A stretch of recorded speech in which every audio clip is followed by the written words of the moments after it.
Ευρώ ή δραχμή? Να πάμε λοιπόν εδώ.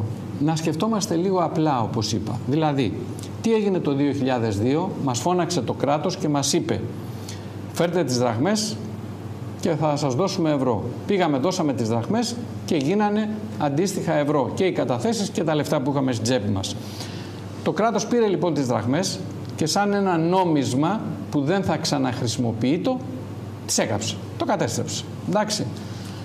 Τώρα πες ότι πάμε ακριβώς στην αντίθετη πλευρά. Μας φωνάζει το κράτος και μας λέει θα βάλουμε εθνικό νόμισμα. Και όταν λέμε εθνικό νόμισμα σημαίνει θα το τυπώνουμε. Δεν παίζει ρόλο το όνομα, αν λέγεται δραχμή ή ευρώ Ελλάδος. Σημαίνει ότι εμείς σαν κράτος θα το τυπώνουμε στο εθνικό νομισματοκοπείο.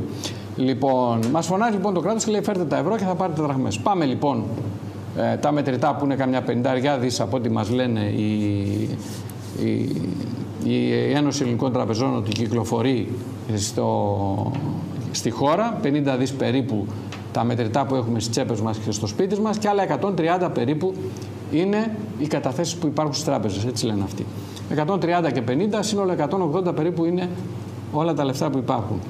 Δίνουμε λοιπόν τα ευρώ, παίρνουμε αντίστοιχες δραχμές, οι καταθέσεις γίνονται δραχμές, στις τσέπες μας γίνονται δραχμές και η ερώτηση είναι απλή.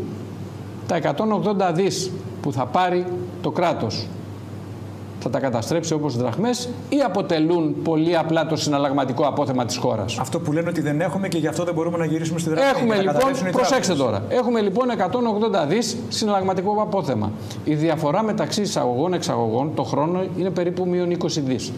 Άρα καταρχάς για 8 χρόνια, για 9 χρόνια, 2, 9, 18, 180 δις, ό,τι και να θέλουμε τη διαφορά τη δίνουμε σε μετρητά, πέφτουν και οι τιμές. Δεύτερον, δεν κάνουμε αυτό.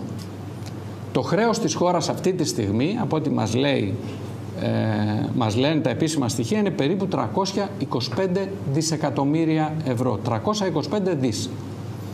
325 δις στη λήξη του. Δηλαδή όταν λήξουν τα ομόλογα σε 1, σε 2, σε 5, σε 20 χρόνια πότε είναι και όταν λήξουν τα δάνεια που έχουμε, τότε όλο αυτό το σύνολο των χρημάτων είναι 325 δις.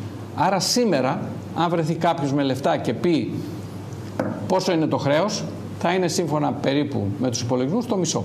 Δηλαδή 150-160 δις. Όταν λοιπόν θα έχει το κράτος 180 δις μετρητά σε ευρώ, εξοφλεί αυτή τη στιγμή όλο το χρέος ή δεν το εξοφλεί?